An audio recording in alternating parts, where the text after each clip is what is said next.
साथियों, आज किसान मजदूर संघर्ष मोर्चे की मीटिंग चंडीगढ़ के अंदर हुई सरकार के साथ, जिसमें कुछ बातों पे सहमति बनी है।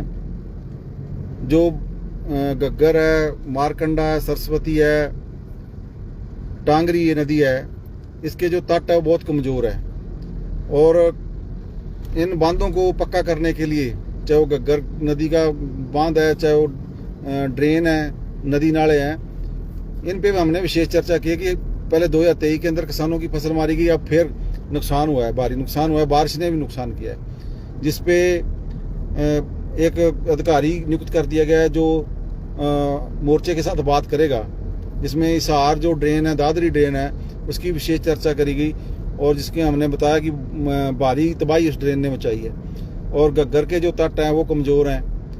पहले सरकार ने हमारे से वायदा किया था कि इन बांधों को पक्का करेंगे, इन पर चर्चा की गई है। जिसकी ड्यूटी लगाई गई है अधिकारी की, उनको फ़ोन नंबर हमें दे दिया गया। जल्द उनके साथ मोर्चा की मीटिंग करेगा और मीटिंग करके जो ये बाढ़ वाली समस्या है उस पर चर्चा की जाएगी।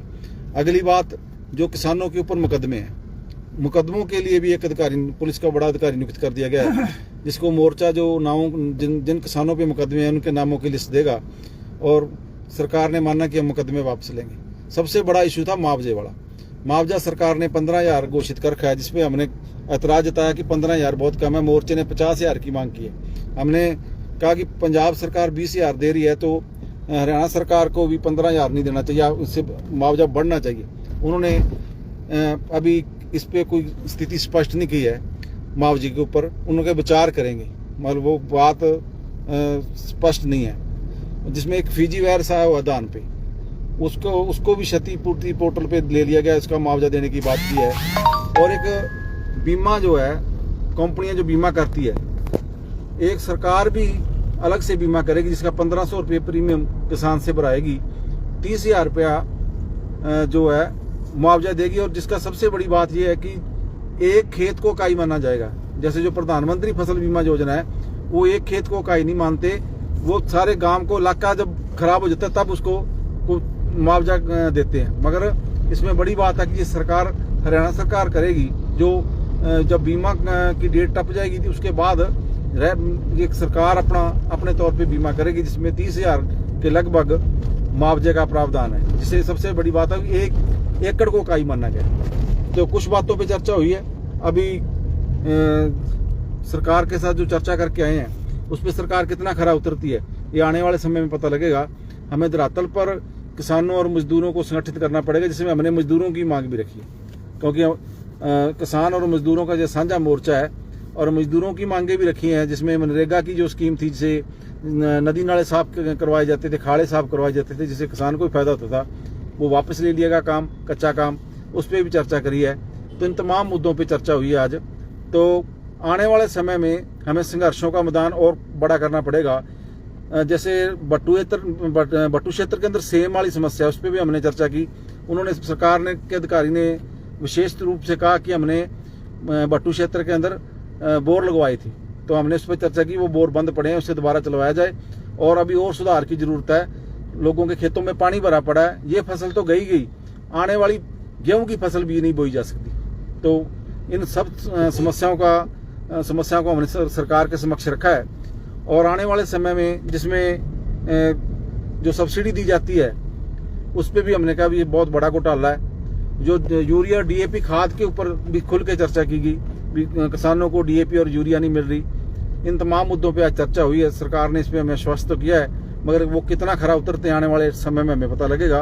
हम तमाम सब साथियों से मैं निवेदन करूंगा कि तुम मेरी ये वीडियो शेयर कर दें और हर गाँव में आप कमेटी बनाएंगे, चाहे 2 आदमी 3 आदमी, हर गांव में जब कमेटी बनेगी, आने वाले समय में एक बड़ी लड़ाई देनी पड़ेगी।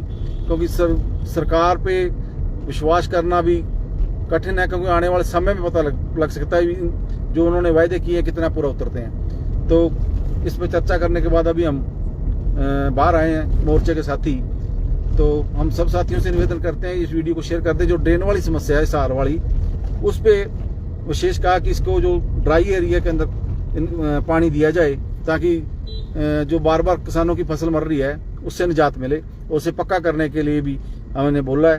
तो सतबीर कादियान जी से जल्द आप मिलेंगे उससे पहले अपन गांव के लोगों के पास जाएंगे कि इस ड्रेन का स्थायी समाधान करेंगे, घग्गर के किनारों का स्थायी समाधान कराएंगे। इसमें सारे मुद्दे हैं, जिसमें जो बरसाती नाले हैं जिसकी सफाई नहीं हो रही। एक बात छूट गई थी, बरसाती नालों जो नाले हैं उनकी सफाई नहीं की जा रही, मगर वो अधिकारी कह रहे थे हम इसकी सफाई परमानेंट कर रहे हैं। हमने कहा कि ये कागजों में शायद आप सफाई करते हैं, मगर वैसे सफाई नहीं हो रही, जिसका खामियाजा किसान को भुगतना पड़ रहा है। और नदी नालों की सफाई नहीं हो रही तो पानी किसान के खेतों में आ रहा है, और बारिश के कारण हरियाणा के काफ़ी गांव डूबे हुए हैं। इस पर भी हमने चर्चा की है। तो आज एक मीटिंग करके हम बाहर निकले हैं। सब साथियों से निवेदन करेंगे अपनी इस लड़ाई को किसानों और मजदूरों को इकट्ठा करेंगे, क्योंकि हम अपनी समझ है कि दो वर्ग जो कमाने वाले हैं, किसान मजदूर, जब तक ये एकता नहीं करेंगे तो आने वाले समय में बड़ी लड़ाई नहीं बन सकती। तो हम सब साथियों से निवेदन करेंगे, गांव के अंदर किसानों की कमेटियां बनाएंगे, मजदूरों की कमेटियां बनाएंगे, नौजवानों और छात्रों की कमेटियां बनाएंगे, और सब साथी जो संगठन से जुड़े हुए साथी हैं और संगठन को बड़ा करने के लिए, इस लड़ाई को और बड़ा करने के लिए मोर्चा पूरे हरियाणा के अंदर काम करेगा। आप सब साथियों ने मेरी वीडियो सुनी, जिन साथियों ने, उन सब साथियों से निवेदन है कि आप इस वीडियो को शेयर कर दें।